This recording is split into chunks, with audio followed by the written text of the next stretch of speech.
Amen and amen, amen and amen. Praise be to God, praise be to God. Siyambonga kakhulu uNkulunkulu bazalwane, sisenyangeni yeluthando. Uyabona nakuthiwa kukhona lodawudalwa noma losekatelwe. What a joy that is there in the family. What a joy that is there to the parents. What a joy that is there to the siblings. So bazalwane, we are in the month of love, the month of family love. So we really appreciate God to carry us through this month. It's a wonderful month. Let us pray. Babelolungile sesibongile Nkosi ekuseni. Nazi isikhathi losipha sona. Naleli langa Nkosi lelihle kangaka. Babe wethu lona amandla onke. Sibheke Nkosi kubuya kwakho. Sibheke uNkulunkulu wethu lona amandla onke kuhlangana nawe. uNkulunkulu wethu lona amandla onke hayi nje la emhlabeni. Kodwa uNkulunkulu wethu lona amandla onke sihlangane nawe Nkosi lapha emafini. Nakathi umhlabeleli izawuvela emafini. Inkosi yethu ithwele imiqhele izohlomelelisa labo labangcwele bayo. Babe wethu sikubhekile kubuya kwakho Jesu. Ubuya uNkulunkulu emhlabeni. Ubuyela Nkosi umhlaba wonke. Kodwa Nkosi kuya ngokuthi bantu batikhethele inibona. Njengoba uNkulunkulu wethu lona amandla, you died for all and you left it in our disposal to choose for ourselves. Wethu siyafuna na uNkulunkulu wethu lona amandla onke kubalwa kulombuso wakho. Siyathandaza ke babe egameni lika Jesu sinikela kuwe Nkosi labanye Nkosi abasibo labaphilile uNkulunkulu basetibhedlela basematilongweni labanye Nkosi babanzeteleke khona emakhayeni abo lapho bakhona khona labanye uNkulunkulu wethu amandla onke banemibutho lengaphenduleki ngedimo lababhekana nato. Kodwa namhlanje nekuseni siyathandaza sithi ukhona uNkulunkulu, ukhona sokulunga, ukhona nzulu yemfihlakalo. Babe wethu hlabelele kahle umhlabelelo welibandla lesheshe nakathi bheka uyeza emafini. My God, my Father, my God, asathi kuze singabi nakwaliwa singaxoshwa phambi kwakhe namhla abuyako. Sisiteke babona amandla onke kwagcina sonke isikhathi sitholakale Nkosi singilabahleli othandweni lwakho lidunyiswe libatshatho lakho ligama Kristu ngoku wana kunaphakade. In Jesus' mighty name, Father, we pray. Amen and amen. Let us call to mind and confess our sins.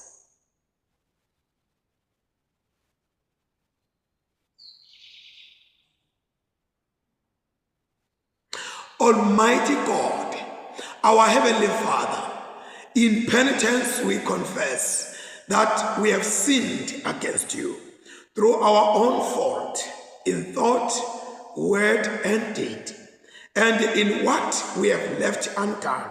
For the sake of your Son, Christ our Lord, forgive us all that is past, and grant that we may serve you in newness of life, to the glory of your name. Almighty God, have mercy on us, pardon our sins, and set us free from them. Confirm and strengthen us in all goodness, now and evermore. Amen. This morning we are going to read the appointed Psalms, which are Psalms 45 and 46. Emahubo labekelo lenkonzo yanamhlanje na ekuseni ngemahubo 45 nemahubo 46.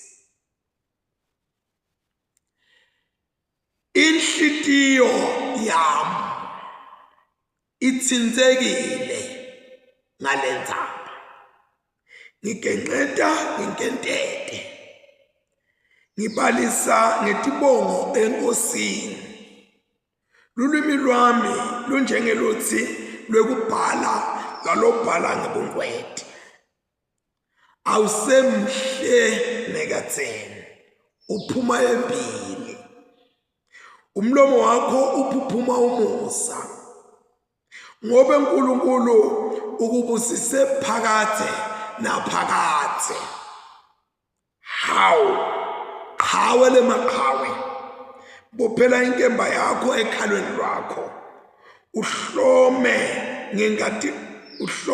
ngenkatimulo yakho nangebukhosi bakho. Yebo, gibela ngebukhosi bakho, uphume impi, uye unqoba, umele liqiniso, uvikele kulunga. Sengathi isandla sakho sangasekudla singafundisa imisebenzi yakho lesabekayo. Imicibisholo yakho iyakhalipha, ihlaba inhlitiyo yetitsa tenkosi. Udle netife, utilahle phansi kwakho. Sihlalo sakho sebukhosi uNkulunkulu saphakathe naphakathe. Ubusa kwakho umsulwa akukhethi. Kulunga uyakuthanda, kodwa uyakudonsa lokubi. Ngawo-ke uNkulunkulu lo uNkulunkulu wakho ukugqobise ngemafutha enjabulo, wakuphakamisa ngetulu kwebangani bakho. Donke tingubo takho titselwe ngemakha emure newenhlaba newempepho. Esigodlweni lesihlotshiswe ngekwematinyo endlovu kuvakala tinzambo letikhala kamnanzi naletithokotisako.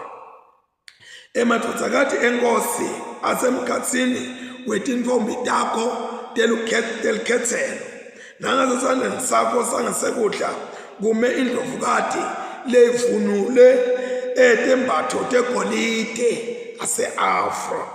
ase-Ofre.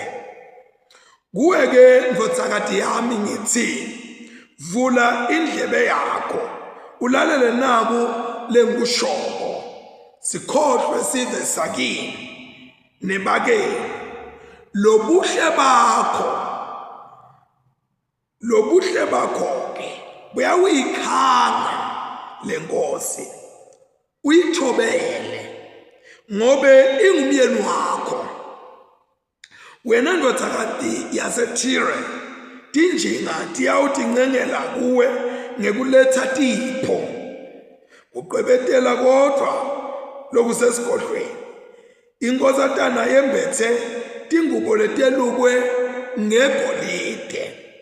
Imikiswa enkosini yembethe bukatikati, ihamba netintfombi letitimbeleketeli letishuqa embi kwayo, nato tiya kuyo. Bamikiswa kuyo ngekujabula nangekuthakasa nabangena esigodlweni senkosi. Emadvodzana akho nkosi ayakuba setikhundleni taboyise. Uyakuwabeka abe tikhulu eveni lonke. Ligama lakho ngiyawulenta likhunjulwe titukulwane ngetitukulwane. Ngawo-ke tive tiyawubonga kude kube phakathe naphakathe.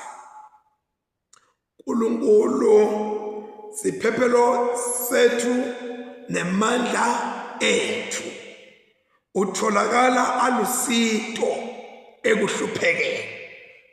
Ngakho-ke kude lesikwesaba, noma kuguquka umhlaba utanyatanyiswe, noma tinzaba tiqila ejuleni kwelwandle, noma elwandle lugubha luhlokoma, noma tinzaba setitanyatanyisa lulaka lwalo, kukhona umfula lonemifudla lejabulisa labo labasekhaya laNkulunkulu, endlini lengcwele yalosethi kwakukonke. uNkulunkulu uhlala kulelo khaya, lingeke litanyatanyiswe. uNkulunkulu uyawulisita ekuseni entsatsakusa, tive tiyavungama, imibuso iyatamatama, uvakalisa livi lakhe, umhlaba uncibilike. uNkulunkulu somandla unathi, uNkulunkulu waJakobe usiphephelo sethu. Wodani bona imisebenzi yasimakazi. Emhlabeni wente tintfo letimangalisako. Uvimba aqedze timpi ukuthi tichubeke. Emhlabeni wonke jikelele. Ufohlota bujoki, ephule sikhali, tinqola atishise nemlilo. Yena uthi yekelani kulwa. Fanele nathi ukuthi mina nginguNkulunkulu. Ngengamela tive kanye nemhlaba wonke.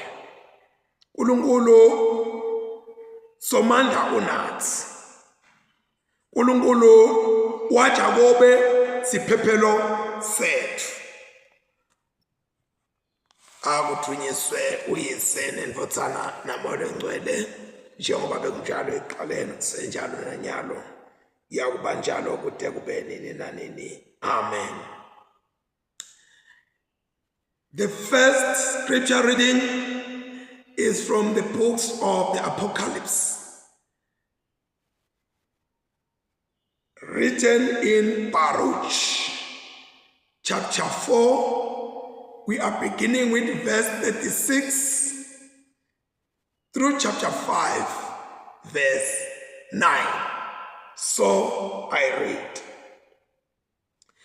Look towards the east, O Jerusalem, and see the joy that is coming to you from God.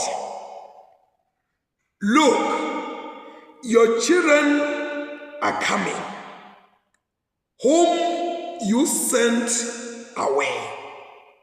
They are coming, gathered from east and west, at the word of the Holy One, rejoicing in the glory of God.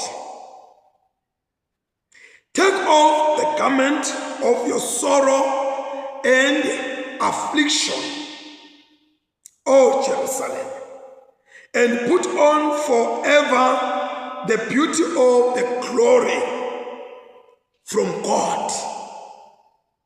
Put on the robe of the righteousness that comes from God. Put on your head the diadem of the glory of the everlasting. For God will show your splendor everywhere under heaven. For God will give you evermore the name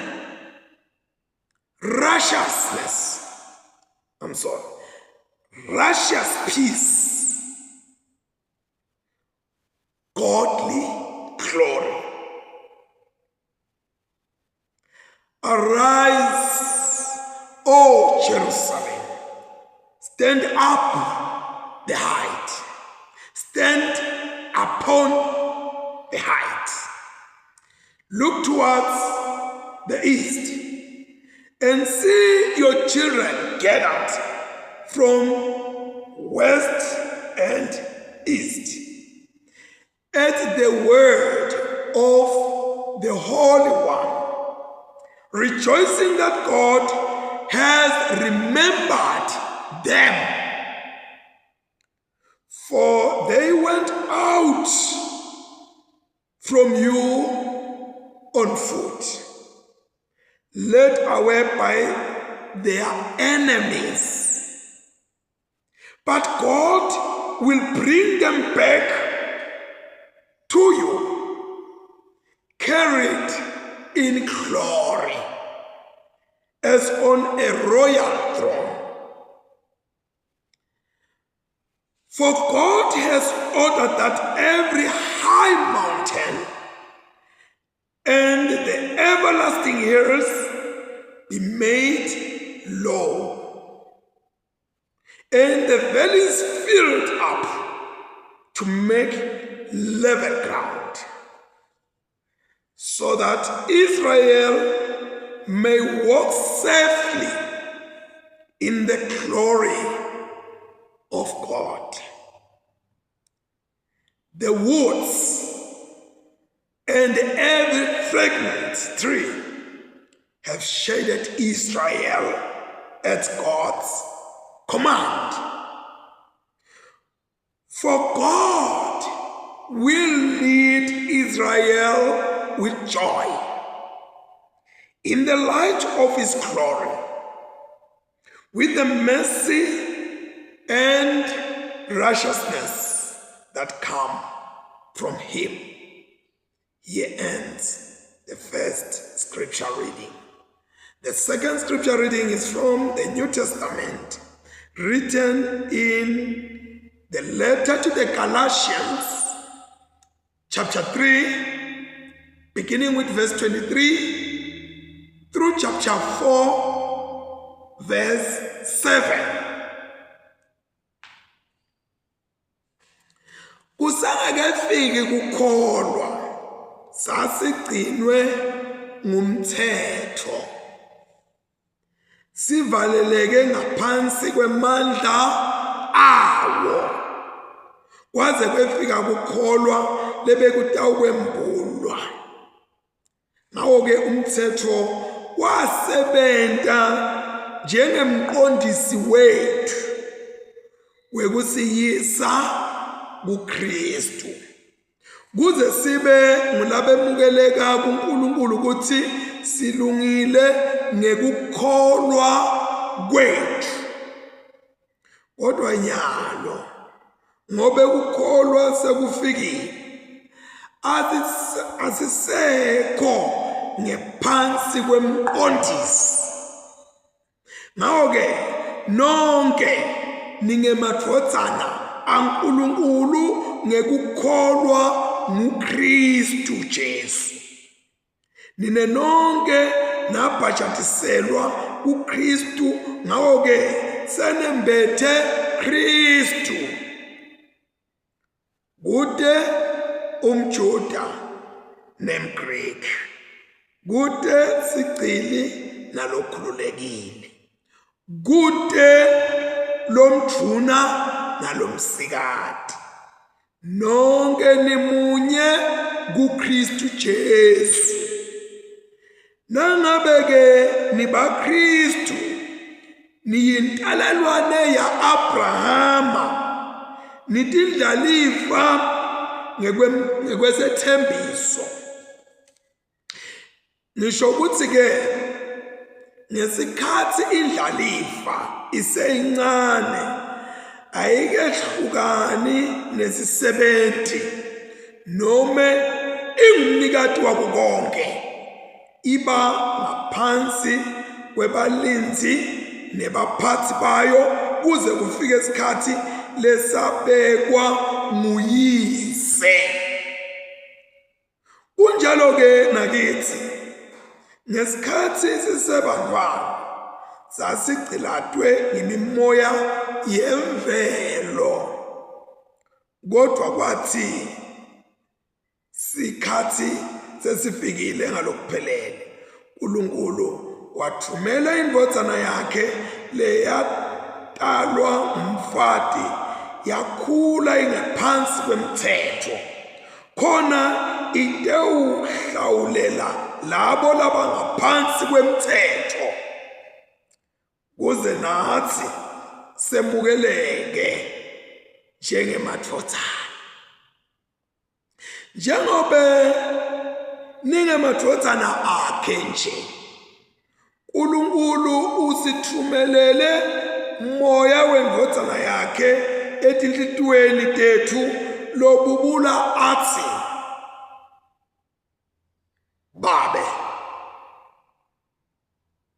Babe wami. Ngakho-ke awusesiso sigcili, kodwa sewuyindvodzana. Nawe uyindvodzana, uyindlalifa yaNkulunkulu ngaKristu. Let us pray. Ngempela uNkulunkulu limnanzi, lihlaba inkosi umqhele, ngoba uNkulunkulu wethu lona amandla onke liphuma emlonyeni wakho li-undelivered diluted. Uthi Davide inhlitiyo yami ithintekile ngalendzaba igenxeta igentete. Davide inhlitiyo uyayithandza ngoba uthi enhlitweni yami ngilonza livi lakho kuze ngingone kuwe.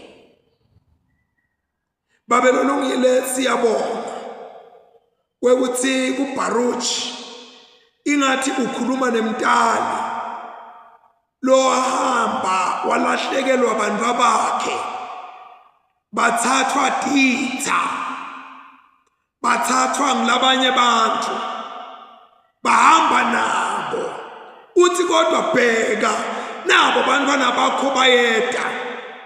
Khumula ingubo yenzilo, ingubo ebuhlungu, ingubo yelusizi, wembathe ingubo yendvokoto ngoba abantwana bakho beta kuwe kulevelwa tintaba nemaguma kuze uthi nababuyako babuye bangagileki bahambe ebukhosini bayohlala esitulweni sebukhosi. Maye Nkosi siyabonga at this season of waiting. You tell us, Lord, there are things coming very precious, very futuristic, very much empowering and giving a certain percentage of identity. My God and my Father, siyathandaza Nkosi wekuthi noma ngabe yini bantu bakho bebemukwe yona zitha, noma ngabe sitha sidale kwabonakala kwangathi unguwe liyenda lithwini lelingafana nawe exactly lahla tinto takho, kodwa namuhla siva emavu kuBaruch ukuthi nabo kuyabuya kudakuwe. Sikholelwa kuwe ke Nkosi lo memeta Lazaro lesekafile asangena lutho sekaphelile emhlabeni kumbe netino takhe sedistributiwe. But we believe in the word or in the voice that called forth Lazarus, that you are still calling forth, Lord, even today. Those buried blessings, those blessings that have been taken away mischievously by those malicious people, Lord, you are bringing everything back to its normal order. We pray this hour in the mighty name of our Lord Jesus Christ, now and evermore. Amen and amen. Siyabonga kakhulu ke bazalwane, njengenhlala yena sithatha qhi emarket sibese siyabuya sitokova lokumnanzi ngingaze ngihlabele ngoba hlabela ngiyakuthanda kodwa asesike siye emarket sibuye. Amen.